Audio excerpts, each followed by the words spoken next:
Saat aku berdiri di samping peti mati ayah yang baru saja dimakamkan, hujan deras Surabaya seolah ikut menangis bersamaku. Tapi yang membuat hatiku hancur adalah keputusan yang aku ambil malam itu ketika aku pulang ke rumah dan mengatakan kepada ibu bahwa aku mencintai seorang pria. Ibu langsung pingsan dan rahasia ayah selama 40 tahun terbongkar begitu saja. Rumah kami di kampung kecil pinggiran Surabaya yang biasanya sunyi kini dipenuhi tangis dan bisik-bisik tetangga. Rea, namaku Rea Pratama, umur 42 tahun, gurus yang selama ini selalu dianggap anak baik oleh semua orang. Ayah meninggal 2 hari lalu setelah sakit panjang dan aku pikir ini saatnya aku tidak bisa lagi menyembunyikan siapa diriku. Andi, pasanganku selama 20 tahun, sudah lelah menunggu. Kami bertemu di kampus dulu di Jakarta saat aku kuliah ekonomi sebelum akhirnya pindah profesi jadi guru. Andi seorang desainer grafis yang selalu mendukungku, tapi dia bilang kalau aku tidak berani sekarang mungkin tidak akan pernah. Malam itu setelah pemakaman aku duduk di ruang tamu yang masih berbau dupa dan bunga layu. Ibu Siti namanya duduk di kursi rotan dengan wajah lelah. Dia sudah janda sekarang dan aku satu-satunya anak. Aku pegang tangannya yang keriput dan berkata pelan, "Bu, aku harus bilang sesuatu yang penting." Ibu menatapku dengan mata yang sudah basah sejak pemakaman. "Apalagi nak?" katanya, suaranya lemah. Aku tarik napas dalam-dalam dan katakan, "Bu, aku gay. Aku mencintai seorang pria namanya Andi dan kami sudah bersama lama." Wajah ibu langsung memucat, tangannya gemetar lalu dia jatuh ke lantai seperti boneka yang putus talinya. Aku panik teriak minta tolong, tetangga datang berlarian, dokter kampung dipanggil dan malam itu rumah kami jadi seperti rumah sakit darurat. Ibu dibawa ke rumah sakit umum Surabaya dan dokter bilang tekanan darahnya naik drastis karena syok berat. Aku duduk di koridor rumah sakit memegang kepala sendiri. Semua kenangan masa kecil berputar di kepala. Ayah yang selalu mengajakku sholat Jumat ke Masjid Pak Budi yang tegas dan dihormati di lingkungan. Dia selalu bilang laki-laki harus kuat, harus punya istri dan anak.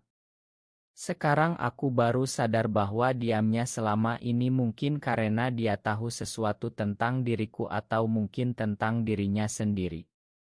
Pagi harinya ibu sadar tapi dia tidak mau bicara denganku.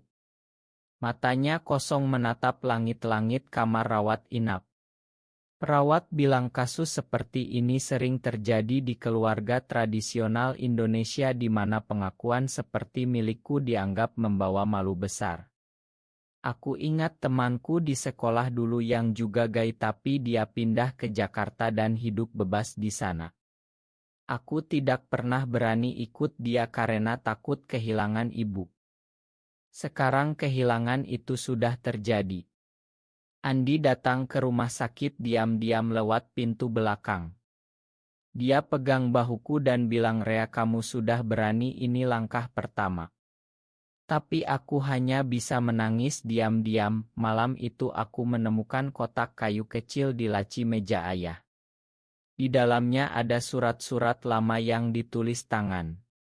Salah satunya bertanggal 40 tahun lalu. Isinya membuat aku terpaku. Ayah menulis tentang seorang teman dekatnya di masa muda, seorang pria bernama Hasan. Mereka pernah saling mencintai tapi ayah memilih menikah dengan ibu karena tekanan keluarga. Dia bilang diam adalah harga yang harus dibayar untuk kedamaian. Surat itu seperti cermin bagiku. Rahasia ayah selama 40 tahun baru terbongkar sekarang setelah dia tiada. Aku duduk di lantai kamar ayah memegang surat itu sambil berpikir apakah ibu tahu semua ini. Besok aku harus bicara lagi dengannya meski hatiku takut. Tetangga sudah mulai bergosip di warung kopi sebelah rumah. Kata mereka anak Pak Budi sudah gila. Aku harus hadapi ini semua sendirian dulu sebelum Andi bisa ikut campur. Perjalanan ini baru mulai dan aku tahu tidak akan mudah di Indonesia yang masih banyak yang memandang kami sebagai dosa besar. Tapi untuk pertama kali dalam hidup aku merasa bebas meski beban ini berat sekali. Pagi kedua di rumah sakit ibu akhirnya mau bicara meski suaranya dingin seperti es. "Rea, kamu bohongkan," katanya sambil memalingkan muka ke jendela yang menghadap ke pohon mangga di halaman. Aku duduk di kursi plastik dekat tempat tidurnya dan pegang tangannya lagi. "Tidak Bu, aku tidak bohong. Aku sudah lama begini sejak SMA." Ibu diam lama lalu air matanya jatuh pelan. "Ayahmu pasti kecewa besar kalau masih hidup." Aku tidak berani bilang bahwa ayah mungkin sudah tahu. Surat-surat itu masih kusimpan di tas ranselku. Dokter bilang ibu harus istirahat total dan tekanan darahnya harus diawasi.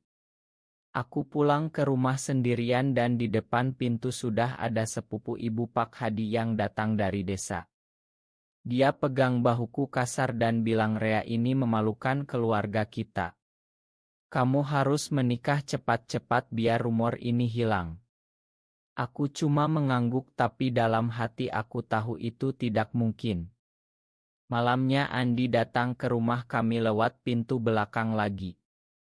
Kami duduk di teras belakang yang gelap sambil minum teh hangat. Andi cerita tentang keluarganya sendiri di Jakarta yang sudah menerima dia sejak dulu. Mereka bilang cinta itu tidak pilih jenis kelamin. Aku iri mendengarnya. Di Surabaya lingkungan kami masih sangat tradisional, masjid selalu ramai dan acara pengajian tiap malam. Aku ingat dulu waktu kecil ayah pernah marah besar saat ada tetangga yang anaknya ketahuan dekat dengan pria lain. Sekarang aku yang jadi orang itu. Besok aku harus kembali ke sekolah tempat aku mengajar. Kepala sekolah Burina sudah dengar gosip dari tetangga.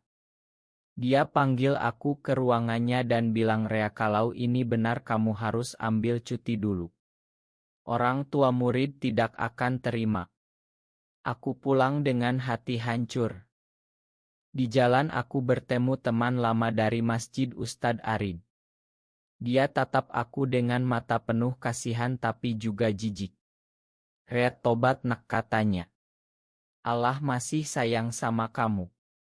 Aku tidak jawab apa-apa, hanya berjalan cepat pulang. Di rumah aku buka lagi kotak surat ayah.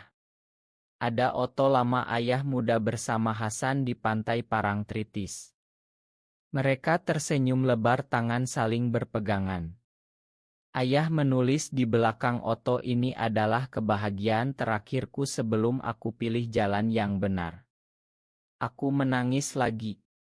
Ternyata ayah juga pernah mengalami ini. Mungkin diamnya selama 40 tahun adalah karena takut sama seperti aku. Aku putuskan untuk tunjukkan surat itu ke ibu besok. Mungkin itu bisa melunakkan hatinya. Pagi harinya aku ke rumah sakit lagi.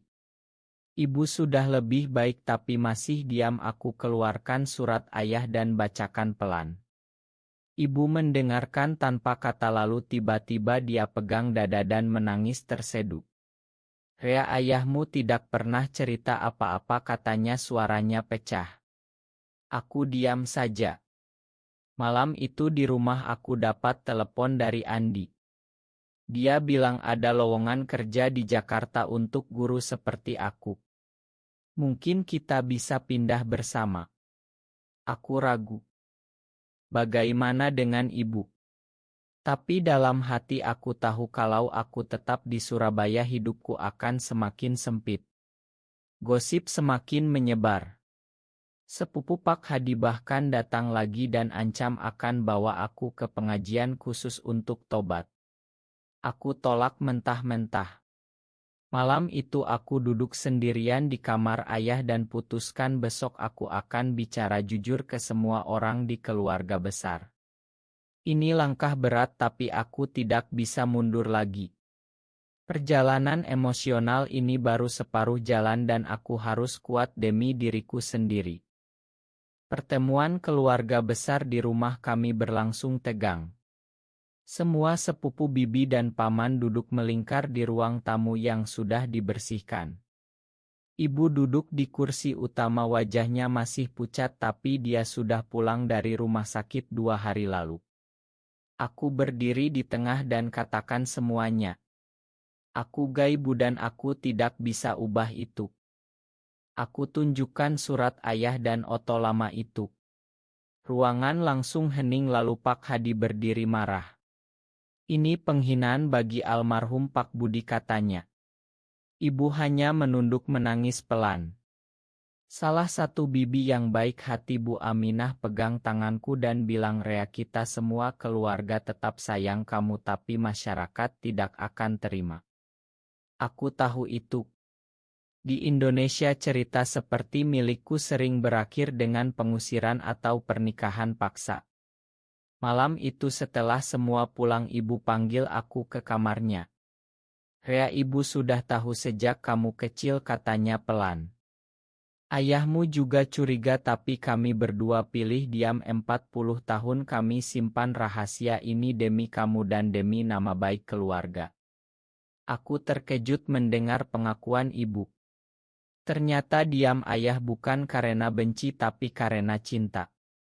Ibu cerita bagaimana ayah pernah menangis diam-diam di malam hari setelah bertemu Hasan lagi di tahun 90-an. Tapi ayah pilih tetap bersama ibu dan membesarkan aku. Aku peluk ibu lama sekali dan kami menangis bersama. Itu adalah momen pertama setelah ayah tiada di mana kami benar-benar terbuka. Pagi harinya aku ke sekolah lagi. Bu Rina, kepala sekolah, panggil aku dan bilang ada keluhan dari orang tua murid. Mereka tidak mau anaknya diajar oleh orang seperti aku. Aku ambil cuti tanpa bayaran selama 3 bulan. Di rumah aku bantu ibu membersihkan halaman dan masak. Andi datang lagi dan kali ini ibu melihatnya dari jendela. Dia tidak marah, hanya diam. Malamnya Andi dan aku duduk di teras. Dia bilang, Rea, kalau kamu mau kita bisa mulai hidup baru di Bali. Ada komunitas kecil di sana yang mendukung. Aku ragu tapi mulai terbuka dengan ide itu. Di Surabaya tekanan terlalu berat. Tetangga masih bisik-bisik dan bahkan ada yang lempar batu kecil ke atap rumah malam-malam. Aku mulai tulis surat untuk ayah di dalam hati. Ayah, terima kasih sudah jaga rahasia selama ini. Sekarang giliran aku yang jaga kebahagiaanku sendiri. Ibu mulai pulih pelan-pelan. Dia bahkan tanya tentang Andi. Siapa dia, nak, katanya suatu sore sambil menyiram bunga. Aku ceritakan semuanya. Andi baik, Bu, dia guru juga dulu. Ibu hanya mengangguk. Tidak ada kata kasar lagi. Mungkin surat ayah sudah membuka hatinya. Tapi konflik belum selesai. Pak Hadi datang lagi dengan ustadz dari masjid dan mereka minta aku ikut konseling agama. Aku tolak dengan sopan. Malam itu aku dapat pesan dari teman lama di Jakarta. Dia bilang ada pekerjaan tetap di sekolah swasta yang terbuka untuk semua orang. Aku mulai memikirkan pindah. Andi senang mendengarnya. Kami rencanakan kunjungan singkat ke Bali akhir minggu ini untuk lihat tempat tinggal baru. Ibu tahu rencana itu dan dia bilang, Rea, ibu tidak bisa ikut tapi ibu doakan kamu bahagia. Air mata ibu jatuh lagi tapi kali ini ada senyum kecil di bibirnya. Perjalanan ini mulai menunjukkan cahaya kecil di ujung terowongan meski masih banyak rintangan di depan. Perjalanan ke Bali bersama Andi terasa seperti napas segar pertama setelah berbulan-bulan tegang. Kami naik eri dari Surabaya ke Ketapang lalu lanjut mobil ke Pantai Sanur. Di sana kami bertemu dengan komunitas kecil priagai yang tinggal di Ila sederhana dekat pantai. Mereka semua orang Indonesia asli dari berbagai daerah dan cerita mereka mirip denganku. Satu orang namanya Budi dari Medan bilang dia pernah diusir keluarga tapi sekarang hidup tenang dengan pasangannya. Aku cerita tentang ibu dan surat ayah. Mereka dengar dengan penuh perhatian. Malamnya di pantai Andi dan aku berjalan kaki sambil pegangan tangan. Angin laut sejuk dan bulan purnama terang. Untuk pertama kali aku merasa tidak takut lagi. Kembali ke Surabaya ibu sudah lebih kuat. Dia bahkan masak rendang kesukaanku dan tanya tentang Bali. Rea kalau kamu pindah ibu akan tinggal dengan Bibi Aminah katanya. Aku tidak ingin kamu hidup sengsara di sini. Kata-kata itu membuat hatiku hangat. Tapi di sekolah masalah semakin besar. Ada rumor yang sengaja disebar oleh Pak Hadi bahwa aku ajarkan hal-hal tidak senonoh ke murid. Kepala sekolah terpaksa minta aku resign. Aku terima dengan berat hati. Uang tabunganku cukup untuk pindah ke Jakarta dulu sebelum ke Bali. Andi sudah dapat pekerjaan di sana sebagai desainer. Kami rencanakan pindah dalam 2 bulan. Ibu mulai terbuka lebih banyak. Suatu malam dia cerita tentang masa mudanya dengan ayah. Ayah pernah bilang kalau dia punya pilihan lagi mungkin dia tidak akan menikah. Tapi dia pilih aku dan kamu Rea katanya. Aku peluk ibu lagi. Di tengah semua ini ada momen kecil yang indah. Aku ajak ibu jalan-jalan ke pantai Kenjeran dekat Surabaya. Kami duduk di bangku kayu sambil lihat matahari terbenam. Ibu pegang tanganku dan bilang Rea ibu mah sudah diam selama ini. Aku makan bu. Di Jakarta Andi dan aku mulai hidup bersama di apartemen kecil. Pekerjaan baru di sekolah swasta yang progresi terasa nyaman. Murid-murid tidak peduli siapa aku. Tapi aku masih sering telepon ibu setiap malam. Suatu hari ibu bilang Pak Hadi sudah tidak datang lagi dan tetangga mulai diam mungkin waktu menyembuhkan. Tapi ada konflik baru. Sepupu lain dari Jakarta datang ke apartemen kami dan minta uang untuk diam soal gosip. Aku tolak dan dia ancam akan cerita ke media lokal. Andi bilang kita harus hadapi. Kami lapor ke polisi dan akhirnya masalah itu selesai dengan damai. Ibu dengar cerita itu dan dia bilang Rea kamu sudah dewasa sekarang. Ibu bangga. Kata itu seperti obat untuk luka lama. Perjalanan emosionalku semakin dekat ke titik terang. Aku mulai tulis buku harian tentang pengalaman ini. Mungkin suatu hari aku bagikan ke orang lain yang mengalami hal sama di Indonesia. Andi dukung sepenuhnya. Kami rencanakan liburan ke Bali lagi bulan depan untuk cari rumah permanen. Ibu bahkan bilang mungkin dia akan kunjungi kami suatu saat. Cahaya itu semakin terang. Pindah ke Bali akhirnya terjadi setelah 6 bulan di Jakarta. Kami dapat rumah kecil di Ubud dengan halaman hijau dan pemandangan sawah. Pekerjaanku sebagai guru di sekolah internasional di Denpasar terasa seperti mimpi.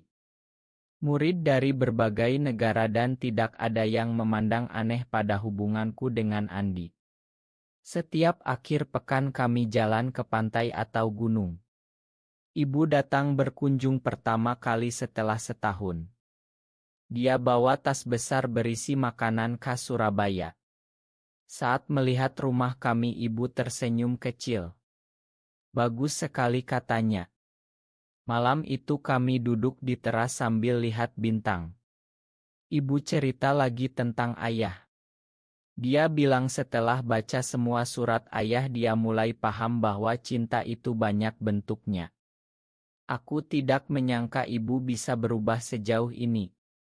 Tapi di balik kebahagiaan ada ujian lagi. Berita tentang aku sampai ke komunitas online di Indonesia. Ada yang dukung, ada yang serang. Salah satu komentar bilang aku menghancurkan keluarga.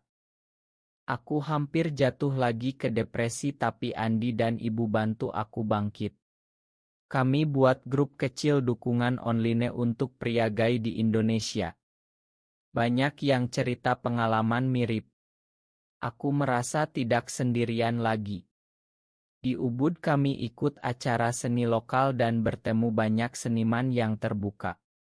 Satu orang namanya Made, seorang pelukis gay asli Bali, jadi teman dekat.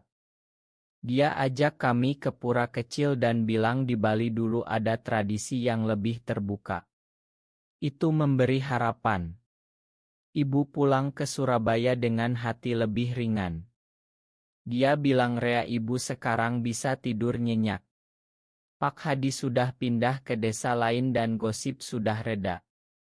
Aku senang mendengarnya. Di Bali hidup kami semakin tenang. Andi dapat proyek besar desain untuk hotel dan aku mulai tulis buku tentang perjalananku. Judulnya Sementara Rahasia 40 Tahun. Suatu malam di pantai kami berdua duduk dan Andi bilang, Rea, terima kasih sudah berani. Aku peluk dia erat. Ini adalah momen bahagia yang selama ini aku impikan. Tapi aku tahu perjuangan belum selesai.